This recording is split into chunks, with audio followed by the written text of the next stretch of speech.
What up, guys, ladies and gentlemen? Simple review time here. I'm at my grandma's, my second video movie watching in my grandmother's house. And this one right here is a very rare film, actually. This is this one right here. I mean, I've always wanted to try to find.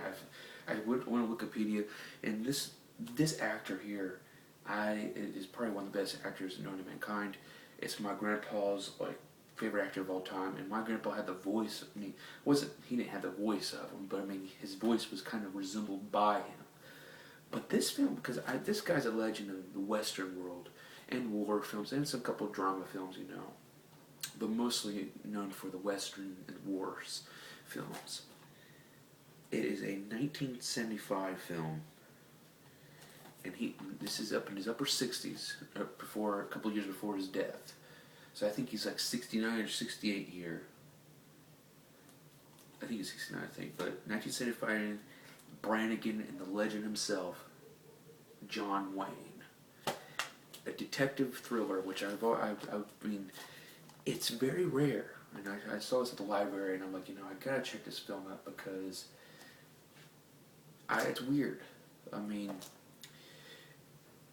just watching all the Western films and all the war films, like my favorite war film of all time is The Longest Day. To this day, I mean, it's entertaining, and I'm proud to do a review of that in the future on. But I saw that in his last two films before he did The Shootist, a couple of films before, he did MCQ, and in this film, I tried to find MCQ, but they didn't have it in, but this they did. And I'm going to give my thoughts about it and whatnot. Well, first of all, the cover here, on the back, has him dealing with some dumbass. And then they had this chick here who, I don't even know what the fuck her name is, but why is she in this thing here? She only had one small part, and she was a hooker or something, whatever. We're going to talk about it. I'll give you my thoughts and all. It's one of these films, it's a long film, it's an hour and 51 minutes. And I watched my grandmother, and basically just starts, he is a lieutenant, I believe.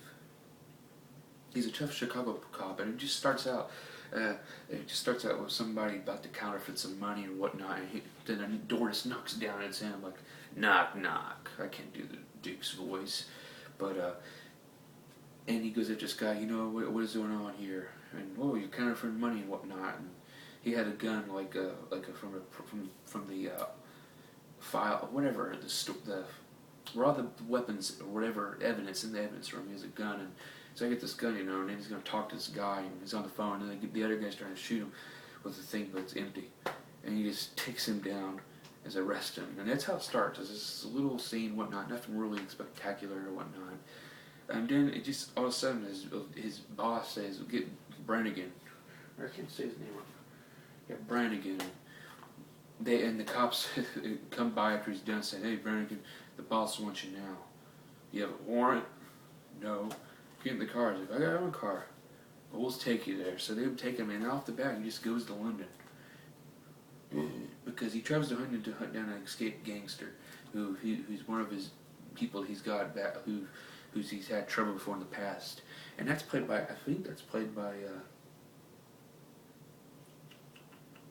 why in the hell is his name? Yeah. John Vernon.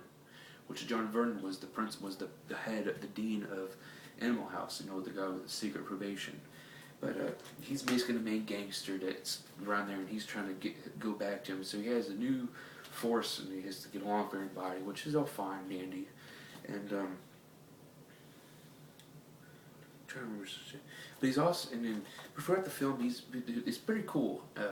They seem to be going back and forth. It's basically because he did audition for Dirty Harry, and he got rejected because of his age. He was 63 at the time when the Dirty Harry was in film, or about to be, and they took Clint Eastwood instead.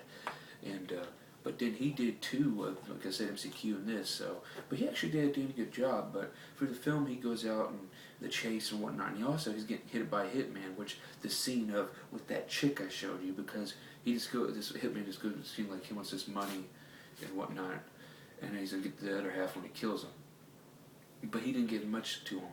And then this chick starts to after that, getting the money to him, she starts to go to bed like in formation, like, I'm coming to fuck me, daddy. And he just chokes her and stuff like that. And he goes to their scene. So I have no idea why in the hell she's on the back of this. You're nothing. You were just a little stupid appearance, whoever she was. But further on, it was a good flick. I mean, no one keeps scenes because it's sorry to have to review this because it's very hard in depth to review this because I watched and it went on and on, but it was pretty good though. I mean, one of the key scenes at the hitman, he's gotten to the Duke's apartment, and he's got he broke in there and made it like he didn't be in there, but he had to go grease on the door. He made the shotgun like hooked into the door, so he opens the door, he would get shot, he would get killed. Well, it's the fucking Duke, you can't fucking do that. So he finds out and he pulls it, gets out of the way, and everybody's like, ah!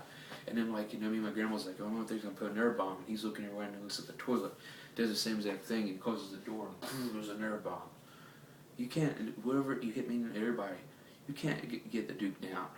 Another scene I like is the bar scene. They just have a random bar scene where they're actually going after this one guy, and he's in there, and the Duke's like, I'm gonna go out and make friends with him, you know. And then all of a sudden, like, he's being friends with him, and the commissioner of the commander at the from the London, because that's where they're at, is London and UK, and they start getting a fight.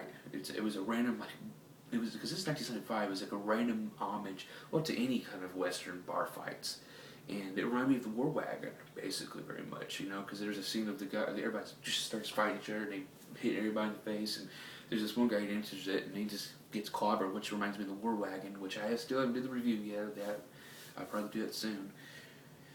But let's just go to the very ending. He gets and also the hitman has these failed attempts of killing him, which, stupid dumbass. At the very end, there's people that they work with the cops, which he was end up as a damn traitor. And at the very end, he goes the other bad guys, like, you know, there's his patsies, and then John, because you see early in the film, John Vernon gets kidnapped by his own people or whatnot. I was like, what the hell? I thought he was the bad guy. But he's like, oh, you don't trust anybody. He kills them too, and he beats friends with John. But he didn't realize there was a listening device, and then all of a sudden there's underworld, knock, knock. And then he fucking kills him. No, he don't kill nobody. He just arrests them all, him and John. And then here comes the hitman, speeding with his little piece of shit, little fast car looking thing. And then he tries to shoot him, but it doesn't happen. And Brannigan, the Duke, ends up shooting him in his arm. He's on one arm now. He's going to go crazy as hell. Going crazy as hell. And the chick, because there's a chick that he's with the movie, and I forget her name, but she's like a lieutenant or whatever. She's the one driving around places and whatnot. She told him, get out of the way, which he saved her life early on because the hitman tried to hit her instead of him. And he broke the window upstairs of the apartment and shot him. But he goes into the car again, and then Brian goes right in point break range. The car is like coming right here. Like, well, not right there, but right here, and he just dove out and went for the fucking river or the ocean or whatever, and kaboom, you're dead, and it blew up.